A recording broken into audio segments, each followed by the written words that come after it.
US-കാനഡ വ്യാപാര യുദ്ധത്തെക്കുറിച്ചുള്ള ആശങ്കകൾ കുറഞ്ഞതോടെ കാനഡയിൽ വീട് വാങ്ങാൻ പദ്ധതിയിടുന്ന ആളുകൾക്ക് വിപണിയിലേക്ക് പ്രവേശിക്കാമെന്ന റിപ്പോർട്ടുകൾ പുറത്തുവരുന്നുണ്ട്.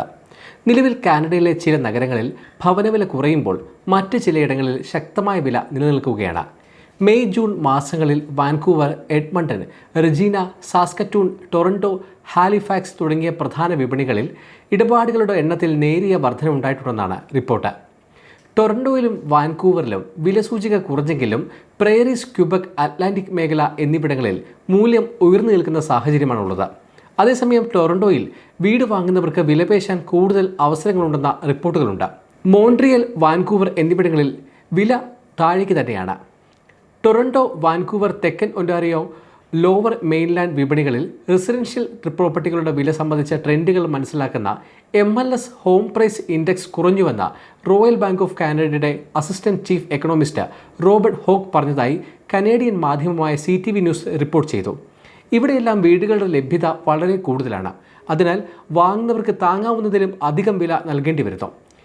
തെക്കൻ ഒന്റാറിയോയിലും ബ്രിട്ടീഷ് കൊളംബിയയിലും വിപണികൾ ദുർബലമാണ്. എന്നാൽ കഴിഞ്ഞ കുറച്ച് മാസങ്ങളായി പ്രവർത്തനത്തിലെ മാന്ദ്യം സ്ഥിരത കൈവരിക്കുന്നതായി തോന്നുന്നു. അതിനാൽ കാര്യങ്ങൾ കൂടുതൽ ദുർബലമാകുന്നില്ലെന്നും അദ്ദേഹം പറഞ്ഞു. മറ്റു പല നഗരങ്ങളിലും പ്രോപ്പർട്ടിയുടെ മൂല്യം ഇപ്പോഴും ഉയർന്ന നിലയിൽ തുടരുകയാണെന്ന് റോബർട്ട് ഹോക്ക് പറയുന്നു. കാനഡയിലെ പ്രേരീസ്, ക്യൂബക്, അറ്റ്ലാന്റിക് മേഖല തുടങ്ങിയ വിപണികളിൽ ശക്തമായ ഡിമാൻഡുണ്ട്. ടൊറന്റോയിൽ വീട് വാങ്ങുന്നവർക്ക് ധാരാളം ഓപ്ഷനുകളുണ്ട്. പതിറ്റാണ്ടുകൾക്ക് ശേഷം ഇതാദ്യമായാണ് ഇത്രയധികം വീടുകൾ വിൽപ്പനയ്ക്ക് വരുന്നത്. ഇത് വാങ്ങുന്നവർക്ക് കൂടുതൽ ആനുകൂല്യം നൽകുന്നുവെന്നും അദ്ദേഹം കൂട്ടിച്ചേർത്തു. ടൊറന്റോയിൽ വീട് വാങ്ങാൻ ധാരാളം അവസരങ്ങളുണ്ടെന്നാണ് കനേഡിയൻ മാധ്യമങ്ങളുടെ റിപ്പോർട്ട്. വീടുകളുടെ എണ്ണം വർദ്ധിച്ചു വരുന്നതിനാൽ വാങ്ങുന്നവർക്ക് കൂടുതൽ സമയം ലഭിക്കുന്നു. വില പേശാനുള്ള അവസരവുമുണ്ട്. ജൂണിൽ താങ്ങാനാവുന്ന വിലയും വ്യാപാര യുദ്ധത്തെക്കുറിച്ചുള്ള ഭയവും കുറഞ്ഞത് വാങ്ങുന്നവരെ ആകർഷിച്ചു. മെയ് മാസത്തിൽ നിന്ന് വീട് വിൽപ്പന 8.1% ഉയർന്നു. US-ന്റെ വ്യാപാര യുദ്ധത്തെ തുടർന്ന് കാനഡയിലെ വീടുകളുടെ വില ഈ വർഷം 2% കുറയാനും 2026 മാറ്റമില്ലാതെ തുടരാനും സാധ്യതയുണ്ടെന്ന് അന്താരാഷ്ട്ര വാർത്താ ഏജൻസിയായ റോയിറ്റേഴ്സ് നേരത്തെ റിപ്പോർട്ട് ചെയ്തിരുന്നു.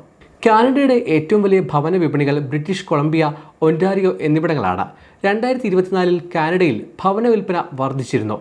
കനേഡിയൻ റിയൽ എസ്റ്റേറ്റ് അസോസിയേഷന്റെ കണക്കുകൾ പ്രകാരം 2024 ഏകദേശം 4,90,376 വീടുകൾ വിറ്റു. ഇത് 2023 10% കൂടുതലാണ്. വില കുറഞ്ഞതും വാങ്ങുന്നവരുടെ വിശ്വാസം വർദ്ധിച്ചതുമാണ് കാരണം. പക്ഷേ ബ്രിട്ടീഷ് കൊളംബിയ, ഒന്റാറിയോ പോലുള്ള സ്ഥലങ്ങളിൽ ഇപ്പോഴും താങ്ങാനാവുന്ന വിലയിലല്ല വീടുകൾ. വിദേശികൾ വീട് വാങ്ങുന്നത് നിയന്ത്രിക്കാൻ കാനഡ ചില നിയമങ്ങൾ കൊണ്ടുവന്നിട്ടുണ്ട്. ബ്രിട്ടീഷ് കൊളംബിയയിലും ഒന്റാറിയോയിലും വിദേശികൾ കൂടുതൽ നികുതി നൽകണം. മുൻപ് വാൻകൂവർ, ടൊറന്റോ പോലുള്ള നഗരങ്ങളിൽ വിദേശികൾ ഏകദേശം 5% വീടുകൾ വാങ്ങിയിരുന്നു. പുതിയ നിയമങ്ങൾ വന്നതോടെ വിദേശികളുടെ വീട് വാങ്ങൽ കുറഞ്ഞിട്ടുണ്ട്. സമയം മലയാളം വാർത്തകൾ ഇനി ടൈംസ് ഓഫ് ഇന്ത്യ സൂപ്പർ ആപ്പിലും. ഇതിനായി പ്ലേ സ്റ്റോറിൽ നിന്നോ ആപ്പ് സ്റ്റോറിൽ നിന്നോ times of India app install ചെയ്യൂ. മലയാളം ഭാഷ തിരഞ്ഞെടുക്കൂ. വാർത്തകൾ ആസ്വദിക്കാം. എല്ലാം ഇനി സമയത്തിൽ.